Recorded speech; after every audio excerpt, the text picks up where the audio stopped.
So rising Telangana అని చెప్పేసి కాంగ్రెస్ ప్రభుత్వము ఒక జపం చేస్తూ ఉన్నది. దాదాపు ఇది 1 ఇయర్ అయిన సందర్భంగా ఈ రైజింగ్ తెలంగాణ దుకాణాన్ని స్టార్ట్ చేసిరు. మరి ఈ రైజింగ్ తెలంగాణ ఎందులో రైజింగ్ ఉన్నది?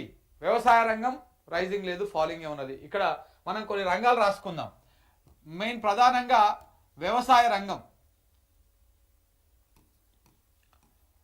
వ్యవసాయ రంగము ఫాలింగే ఉన్నది.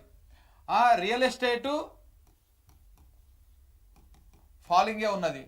ఇటు నిరుద్యోగుల పరిస్థితి అది పోనీ, ఇంకా ఏముంది, ఐటీ రంగం, నిరుద్యోగులది కాదు, ఐటీ రంగం తీసుకుంటే ఇది, ఐటీ రంగం తీసుకున్నా కానీ ఇది ఫాలింగే ఉన్నది.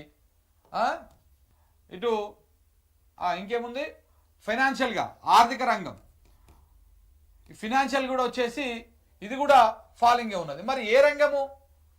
అన్ని రంగాలు డౌన్ఫాల్లోనే ఉన్నాయి. మరి ఏ రంగము? బిజినెస్ రంగం, ఇంకా బిజినెస్ ఉంది కదా, బిజినెస్ రంగం, ఈ బిజినెస్ రంగం కూడా డౌన్ఫాలే ఉంది. మరి ఏ రంగం ముందుకు పోతున్నది? రైజింగ్ తెలంగాణ ఎక్కడున్నది? ఏడ కనపడుతుంది రైజింగ్ తెలంగాణ? ఏడ కనపడుతుంది రైజింగ్ తెలంగాణ? ఇక్కడ కనపడుతుంది. ఎక్కడ కనపడుతుంది? ఇవాళ మనం ప్రధానంగా ఒక వార్త తీసుకున్నాం చూడండి. రైజింగ్ తెలంగాణ